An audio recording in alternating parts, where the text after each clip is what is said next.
Regulasi. 1. Kepatuhan terhadap peraturan keuangan.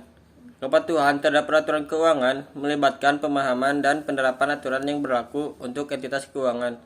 Adapun beberapa aspek kepatuhan. Yang pertama, ada pelaporan keuangan, memastikan penyusunan dan penyajian laporan keuangan sesuai dengan standar akuntansi yang berlaku.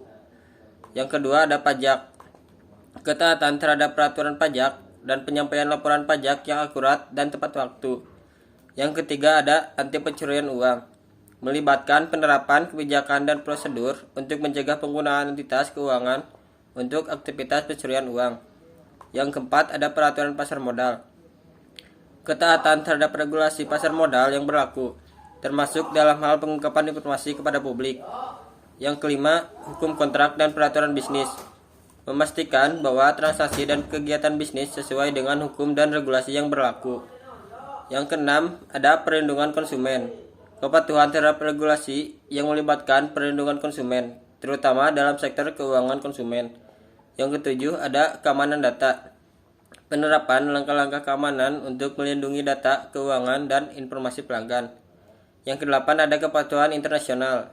Jika terlibat dalam transaksi lintas batas, penting untuk memahami dan mematuhi regulasi internasional yang relevan.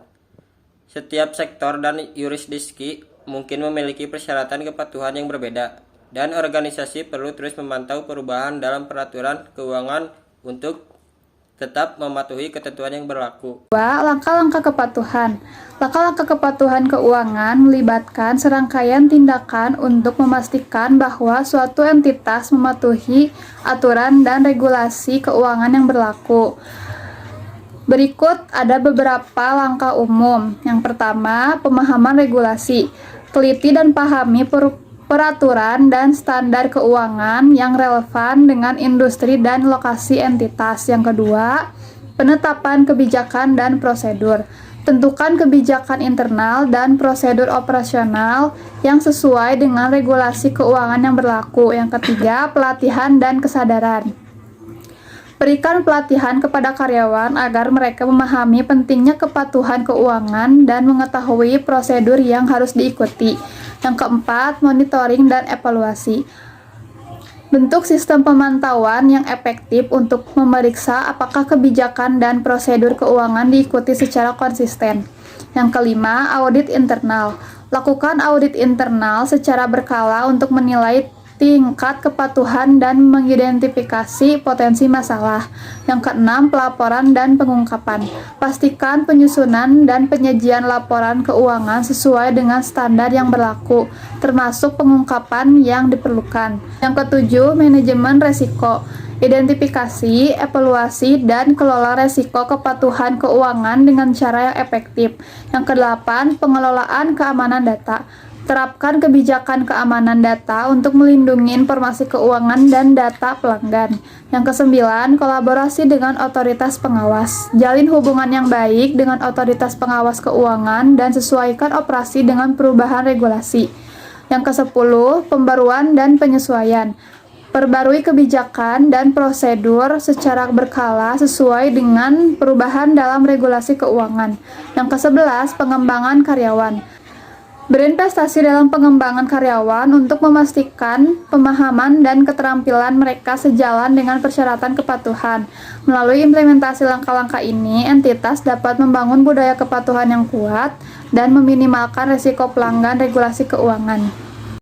Ada aspek hukum dalam laporan keuangan. Pengaruh aspek hukum dalam laporan keuangan.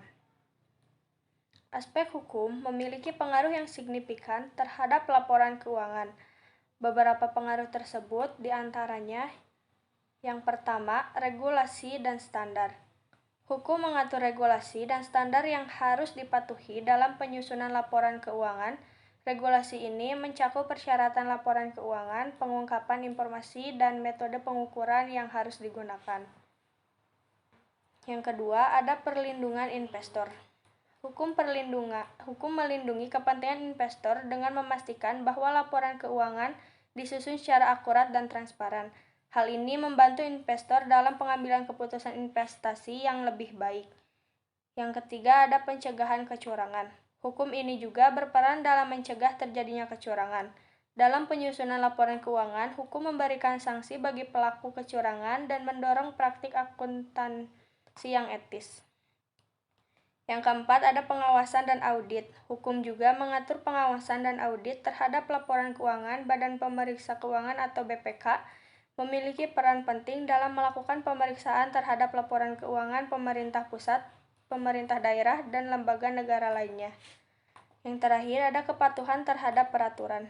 Hukum memastikan bahwa perusahaan dan entitas lainnya mematuhi peraturan yang berlaku. Dalam penyusunan laporan keuangan, pelanggaran terhadap peraturan dapat berakibat pada sanksi hukum dan reputasi yang buruk. Dengan demikian, aspek hukum memiliki peran penting dalam menyusun pengawasan dan penggunaan laporan keuangan. Hukum memastikan bahwa laporan keuangan disusun dengan standar yang tinggi, transparan, dan akurat, sehingga memberikan informasi yang berguna bagi para pengguna laporan keuangan. Yang terakhir ada pencegahan risiko hukum. Pencegahan risiko hukum keuangan ini merupakan langkah-langkah yang diambil untuk mengurangi kemungkinan terjadinya masalah hukum yang dapat mempengaruhi kegiatan uang suatu entitas. Berikut ini merupakan beberapa langkah yang dapat diambil untuk mencegah risiko hukum. Yang pertama itu ada manajemen risiko. Manajemen risiko ini merupakan suatu pendekatan yang sistematis untuk mengidentifikasi, menganalisis, dan mengelola risiko yang dapat mempengaruhi kegiatan keuangan.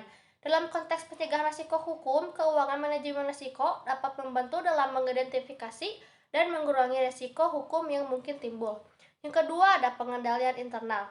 Pengendalian internal merupakan proses yang dirancang untuk memberikan keyakinan yang memadai tentang pencapaian tujuan organisasi, efektivitas, dan efisiensi operasional, keandalan pelaporan keuangan, dan kepatuhan terhadap peraturan dan kebijakan yang berlaku. Dalam konteks pencegahan ini, pengendalian internal dapat membantu mengurangi risiko hukum dengan memastikan kepatuhan terhadap peraturan dan kebijakan yang berlaku.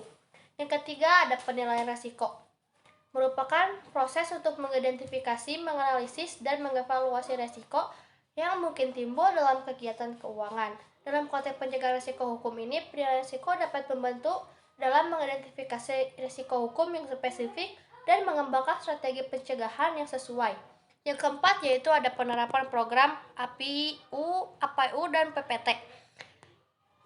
Ini merupakan bagian dari penerapan manajemen risiko penyediaan jasa keuangan secara keseluruhan.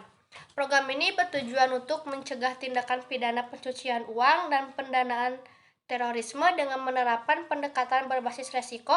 Dalam penerapan program APU dan PPT, penyediaan jasa keuangan memiliki kewajiban untuk melakukan penilaian risiko dan melaksanakan manajemen serta mitigasi risiko. Yang kelima itu ada kepatuhan terhadap peraturan. Merupakan kepatuhan dan kebijakan yang berlaku sangat penting dalam pencegahan risiko keuangan yang memastikan bahwa mereka mematuhi semua peraturan yang relevan dan mengikuti praktek terbaik dalam institusi mereka.